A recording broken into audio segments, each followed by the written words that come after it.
Hi there, I'm Natasha Koo and I'm the founder of Feminine Space. Welcome to day 11 of this beautiful 30-day video series to redefine womanhood.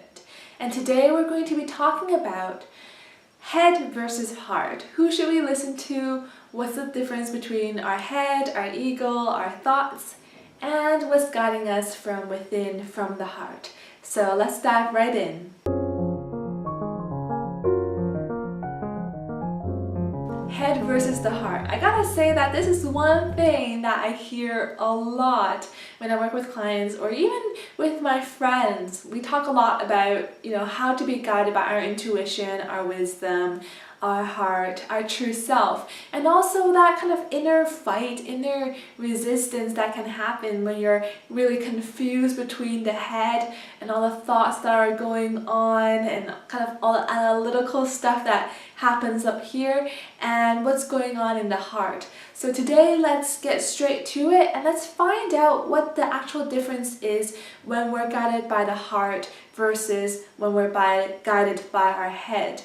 Because in the last 2 or 3 videos, we talked all about letting go and surrendering, right? And this sense of surrendering is kind of falling back into the true self. But what if we are actually confused about who that true self actually is? What if we can't really differentiate between our thoughts and our wisdom, right? Between our mind and our heart? How can we actually redefine womanhood, choose, a lifestyle, decisions that are actually right for us when we're not clear about that? So this is the video to dissect that and to really hone in very simply the difference between the head and the heart and how we can then very clearly choose what's right for us, what feels good. So one thing I do want to mention about the head or the mind is that it's constant. It's like we have this monkey mind and it will just go on and on, especially if we are very unaware of it. It's as if there's a voice inside of our head that is not documenting, but it's like when you're watching a documentary movie and there's the subtitles, there's always someone talking behind it, except that in documentary movies it's actually quite educational and very nice. But in this case, we live our life and there's a voice, narrating, that's the word I was looking for. There's someone narrating our life the whole time. And usually there's a judgment, this is bad, this is good, I like this, I don't like this. Oh, there's that happening, how does that impact me? How does that relate to myself? How is this situation personal, right? So that's usually a narrative that kind of happens within our head because it just chatters in the background, right? If we don't actually have a good sense of the tool of the mind. Now, this mental chatter is going on and on and on, and usually it just keeps on going. We might have spaces of silence in between. We might settle into a really nice feeling within our body or be captured by beauty and then it'll just stop momentarily. Or even if you're really in the flow, then you might notice that there aren't as much mental chatter. So one thing that I really want to hone in here for you and with you is that the mind, the head, jumps back and forth in its own narrative and conversation. To just give you an example, say you make a mistake, right? Say you spill a glass or you screw up public speaking in front of people, and then there's a voice in your head that says, oh, you screwed up, that was terrible, or oh my goodness, what are people gonna think of me now? And then if you're relatively aware, you might actually begin to notice these thoughts and you might say, oh, hey, I'm judging myself. Hey, I'm talking negatively to myself. And another voice kind of comes in, like, oh, I shouldn't judge myself. Or, well, I don't want to feel this way. Well, let's think about something else. Or what can I think about next that can kind of go steer myself away from the thoughts of self-judgment or whatever. And then you're like, okay, positive thinking. Well, this was good about the presentation, or oh, I can just wipe it up and it'll be okay, right? So there's this narrative that doesn't really make sense, because first you're kind of beating yourself up, and then the next thing you do is kind of making yourself feel better, yet not really. And it just takes sides again and again and again and again. And even if you find yourself in a situation where you're making a big decision, right? And this is kind of the meaning of this video, to really help you make those big decisions in your life, to be able to find that guidance. Which one do you really want to listen to, the head or the heart, right? What you might notice about the head is that it jumps back and forth. So think about past relationships or conflicts. You can think about it, be like, oh, that was good, this was bad, or oh, maybe I should have said that, but oh, maybe this could have been better. Or maybe you analyze the past and you think, okay, that was great, but maybe I should have done this. Or you think into the future, you're like, oh, I should do this, but what about that? So there's a lot of back and forth and ping pong that almost gets nowhere. Or you might find yourself looping in your thoughts again and again of a certain situation, right? Like we mentioned in the past video about surrendering, how if we don't really fully process something, that will come up, right, in our unconscious mind. So that's something to be aware of, that when it comes to our mind, our head, it's really not logical unless we're using it as a tool to be reasonable and to be logical as a tool. But by itself, when it has its own narrative, has its own thoughts running, it doesn't really make sense, because it'll jump from one perspective to another. It's like a conversation that keeps on going without having a true stance for anything. So it can cheer you up, it can beat you down, it can analyze the situation to be great, and then the next moment you might feel badly about something regarding the same situation. So it's a narrative that's really confusing, and that never really gets anywhere. It might be repeating the same things over and over again, especially if it's something that we really hold on to and don't wish to let go, right? Like we mentioned in the last video. But in general, it's just a load of words, a load of conversation and narrative that just happens, right? So let's take a moment to really feel into that. My mind or my thoughts on autopilot, it's just this ongoing conversation that usually actually circles around and around again, or it actually takes multiple sides and keeps on going and almost argues with itself, debating back and forth, taking all sides. So that's confusing. And I must say, for myself, being peaceful, looking at it from this perspective, it doesn't feel very reliable, right? I wouldn't really depend on that voice in my head to make big decisions in my life. It doesn't feel quite dependable and reliable, because it seems to just be going back and forth for its own sake versus my own good. Now let's examine the heart a little bit and what that really is. Because by the heart, you can say that you're being led by love, you're being led by your intuition, you're being led by kind of the old, wise, feminine within, whatever you want to call it, the true self, right? There are many words that we can kind of name coming from the heart. So when was the last time that you really felt an insight or something intuitive that you just knew was a deeper voice, something that was urging you to do perhaps something different, but you knew that it was coming from this deep place within you? And it was almost hard to ignore, because that voice was quite strong and quite convincing, but very simple. So one example I want to give you is that when I started the feminine space, I had no clue that I was going to even start a women's community or begin coaching solely women, but I did have the intuitive insight to read a book on goddesses.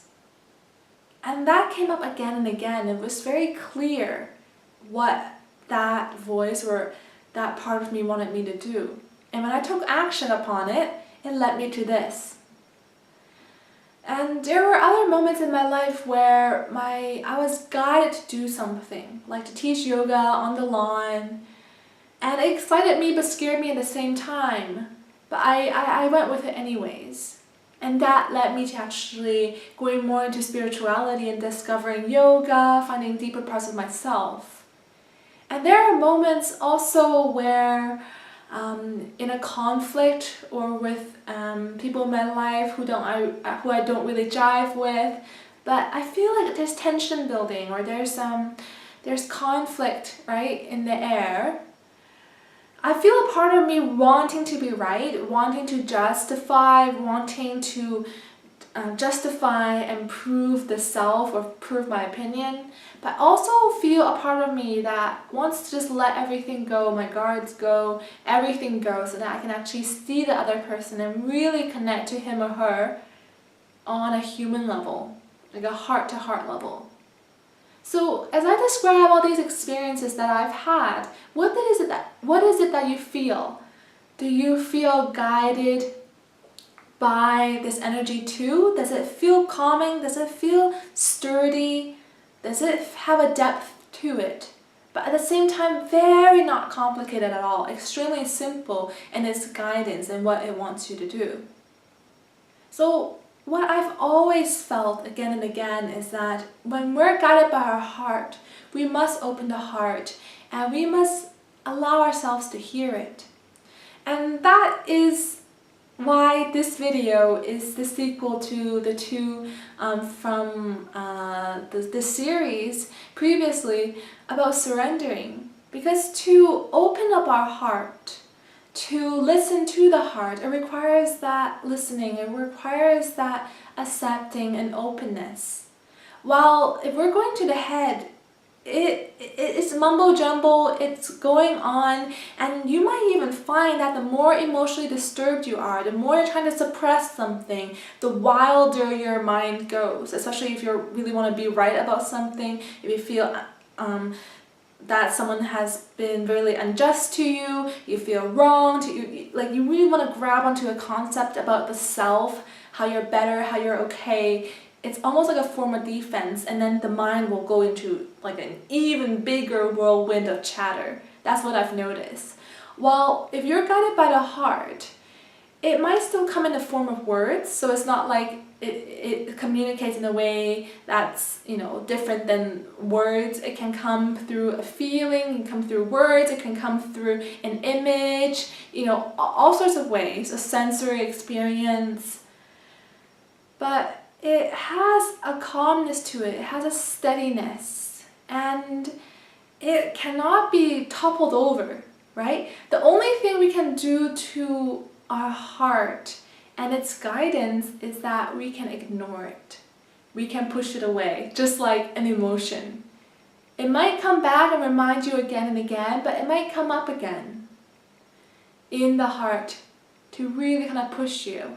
And the heart will always be guided by love, and it might not make sense at all, right? It might not make sense in the moment, but if you look back into your life, into the past, where were those times where you knew what was right? And you went for it, even though it didn't really make sense at that time, but now looking back, you totally get why that happened, and why you did what you did, and why that guidance was there to help you, and to keep you safe, and to keep you growing. So when you're listening to your heart and being guided by your heart and following your heart, it might not make sense in the moment, but it almost always does when you look back upon it, when it's far enough into the future and you look back upon it. And there's this invitation for you to actually step up and do something with your heart guidance. Usually it's an invitation for you to step out and to grow and to choose love. Now that's different than the ego, because once you get that heart desire, once you get that message from the heart, your response might be to become really afraid of it because it's something scary, something you've never done before. But notice how it's a response to the heart versus in the mind where it's pretty much, it could be quite emotionally dense. It could be just ping pong back and forth of thoughts that are causing you stress, more worries, more anxiety, worry about the future. Well, in the heart, it's an invitation. And it has this depth to it. And it might even come within from this voice that sounds really strong, like you barely recognize that it's your own, but it is. So the more we begin to choose to listen from the heart and opening ourselves up and surrendering to this experience, the more we're actually able to hear it. So that is a really big difference between the heart and its simplicity and its weight, its grounding, and also how it always comes from a place of service and love. Although we might confuse our response to this invitation, which is, being fearful of it, being afraid of it, right? But it could be just our response, but it's not the message from the heart to make you afraid. While versus in the mind is relatively chaotic and there's a huge infinite list of stuff that you can get through. It's like building a case, right, against this, for this, and it never seems to end. It never seems like you have enough information. And the head will go on and on and on like that. Well, if you want to be guided by your heart to make really big or even just small decisions in your life, it feels very simple. And it feels like it's just a clear next step. It's never about many years or whatever into the future. It's just that guided next step for you, which makes things a lot less overwhelming than we actually make it. So I hope that this video has really helped you to differentiate between what's the difference between our mind, our head, and our heart. Because sometimes I do admit it can be really confusing, but that is because we don't actually allow ourselves to feel, to slow down, and to surrender to this experience of actually feeling the depths of it. Because being guided by the heart does require you to open up in this way. And it's very beautiful once we get to know it. It could be a bit scary if we haven't been there.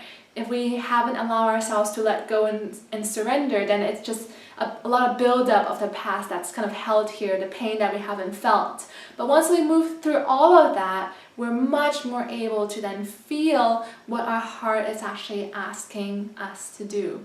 So I hope you like this video. Make sure to give it a thumbs up, subscribe if you enjoyed it, and share below in the comments. Seriously, what decisions have you made in your life, now that you can look back upon it, that was really guided by your heart? And what decisions have you made perhaps from the head, and how did it turn out, right? So give this a little reflection and make sure to start this conversation below so we can really help one another in this process. So thanks for being here, and I hope to see you tomorrow again for another video as we go on this journey to redefine womanhood and to redesign a life that just feels right for us and that is uniquely our own. So thank you for showing up for yourself, and I'll see you soon. Bye!